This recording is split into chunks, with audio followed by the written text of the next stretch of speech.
आज जानेंगे झारखंड की बड़ी खबरों को सिर्फ 10 मिनट में। आज 25 नवंबर दिन सोमवार, हिंदी तिथि भादो महीना का 10वीं। तो चलिए शुरुआत करते हैं अपनी पहली और महत्वपूर्ण खबरों से। अगर अभी तक आपने चैनल को सब्सक्राइब नहीं किया है तो कर लीजिए, क्योंकि आपको हर सुबह झारखंड से जुड़ी हर छोटी बड़ी खबरों का जानकारी मिलेगा। मोरहाबादी मैदान में हेमंत सोरेन 28 को लेंगे शपथ। राहुल व ममता समेत कई राष्ट्रीय नेता रहेंगे मौजूद। हेमंत सोरेन 28 नवंबर को झारखंड के 14वें मुख्यमंत्री के रूप में राजधानी के मोरहाबादी मैदान में शपथ लेंगे। श्री सोरेन को इंडिया गठबंधन के दल झामुमो, कांग्रेस, राजद और माले ने अपना नेता चुन लिया है। कार्यवाहक मुख्यमंत्री हेमंत सोरेन के नेतृत्व में इंडिया गठबंधन ने राज्य में दोबारा सरकार बनाने का दावा पेश किया। राज्यपाल संतोष मंगलवार को 56 विधायकों का समर्थन पत्र सौंपा गया। हेमंत सोरेन ने मुख्यमंत्री पद से इस्तीफा दे दिया। इसके बाद राज्यपाल ने हेमंत सोरेन को कार्यवाहक मुख्यमंत्री के रूप में काम करने का पत्र दिया। रविवार को इंडिया गठबंधन में दिन भर राजनीतिक सरगर्मी रही। इंडिया गठबंधन के दलों की अलग अलग बैठक हुई, जिसमें कांग्रेस और राजद विधायकों की बैठक थी। इसमें विधायक दल के नेता को चुनने को लेकर चर्चा हुई। इसके बाद घटक दलों की साझा बैठक की गई। इसमें सभी दलों की ओर से हेमंत सोरेन को नेता चुने जाने का प्रस्ताव आया। नेताओं ने अपनी अपनी बातें रखी। शपथ ग्रहण समारोह में कांग्रेस के राष्ट्रीय अध्यक्ष मल्लिकार्जुन खड़गे, राहुल गांधी, राजद नेता तेजस्वी यादव, तमिलनाडु के मुख्यमंत्री स्टालिन समेत कई दिग्गज नेता वहां पे मौजूद थे। सरकारें आएंगी जाएंगी, लेकिन झारखंड में बीजेपी की हार के बाद क्या बोले चंपई सोरेन। झारखंड की 81 सदस्यीय विधानसभा के लिए 2 चरणों में हुए चुनाव का परिणाम 23 नवंबर को घोषित किया गया। इस चुनाव में झामुमो के नेतृत्व वाला इंडिया गठबंधन बीजेपी नेता राष्ट्रीय जनतांत्रिक गठबंधन पर भारी पड़ गया।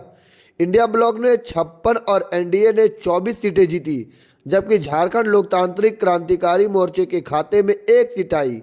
चुनाव से ठीक पहले झामुमो से बगावत करके बीजेपी में शामिल होने वाले मुख्यमंत्री चंपई सोरेन का जादू कोल्हान रीजन में नहीं चल सका।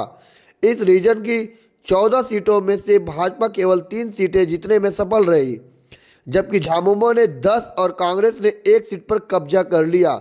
चुनाव में एनडीए की हार के बाद चंपई सोरेन ने एक्स ट्विटर हैंडल पर अपनी प्रतिक्रिया देते हुए लिखते हैं कि जोहार साथियों, जैसे कि हमने पहले भी कहा था कि झारखंड में लगातार बढ़ रहे बांग्लादेशी घुसपैठ के खिलाफ हमारा आंदोलन कोई राजनीतिक या चुनावी मुद्दा नहीं, बल्कि एक सामाजिक अभियान है। हमारा स्पष्ट तौर पर मानना है कि वीरों की इस माटी और घुसपैठियों को किसी भी प्रकार का संरक्षण नहीं मिलना चाहिए।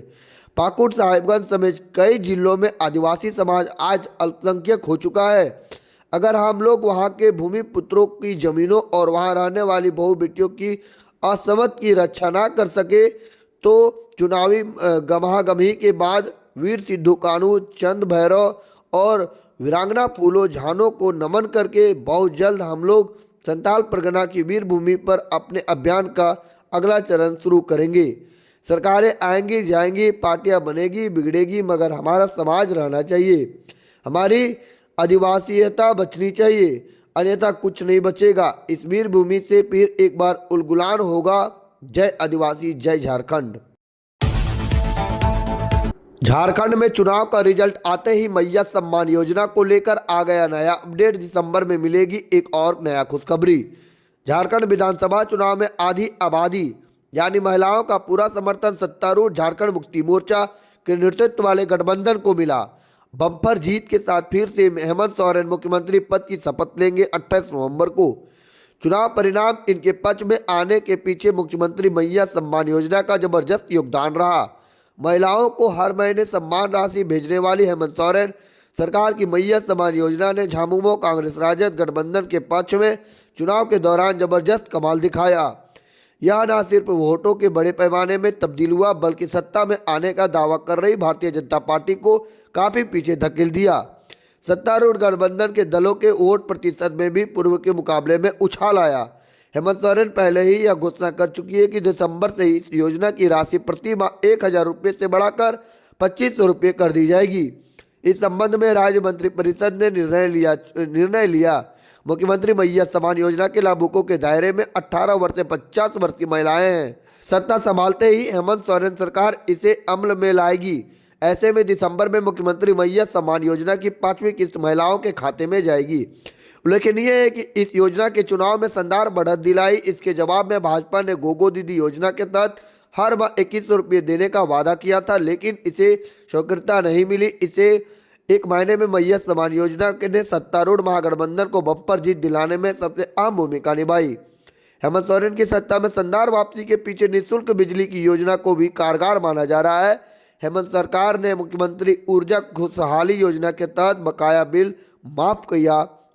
इसके लिए शिविर लगाकर उपभोक्ताओं को प्रमाण पत्र जारी किया। उपभोक्ता के रजिस्टर्ड मोबाइल नंबर पर बिजली वितरण निगम के संदेश भी प्रेषित किया।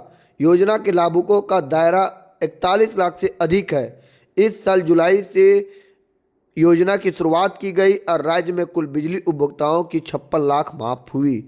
योजना के तहत 200 यूनिट तक बिजली इस्तेमाल करने वाले उपभोक्ताओं को energy charge, fix charge, electric duty नहीं लगती है। जिन घरों में बिजली की मासिक खपत 200 यूनिट तक है, उनकी बिल पूरी तरह माफ हो गई थी। इसलिए झारखंड में हेमंत सोरेन की सरकार दोबारा बन पाई। अंबा प्रसाद की गाड़ी का कांच टूटा, पूर्व विधायक ने लगाया बड़ा आरोप। झारखंड में चुनाव शांतिपूर्ण तरीके से संपन्न हो गए हैं। वहीं चुनाव खत्म होने के बाद बड़कागांव से पूर्व विधायक अंबा प्रसाद ने हिंसा का आरोप लगाया। उन्होंने कहा कि उनके आवास में नवनिर्वाचित चर्चित विधायक रोशन चौधरी के समर्थकों ने उनकी गाड़ी पर हमला कर शीशा तोड़ दिया। Amba Prasad social media platform x में लिखा कि कल ही चुनाव के नतीजे आए और आज नवनिर्वाचित विधायक के समर्थकों ने हमारी गाड़ी का शीशा तोड़ दिया और दबंगई कर प्रदर्शन किया। उन्होंने पूछा कि ऐसे कौन सी व्यक्तिगत दुश्मनी है आपको मुझसे? जनता ने आपको सेवा करने के लिए चुना है, ना कि डर और गुंडागर्दी फैलाने के लिए। उन्होंने प्रशासन से मांग की है कि उन्हें न्याय मिलना चाहिए। बड़कागांव विधानसभा से कांग्रेस ने अंबा प्रसाद को प्रत्याशी बनाया था।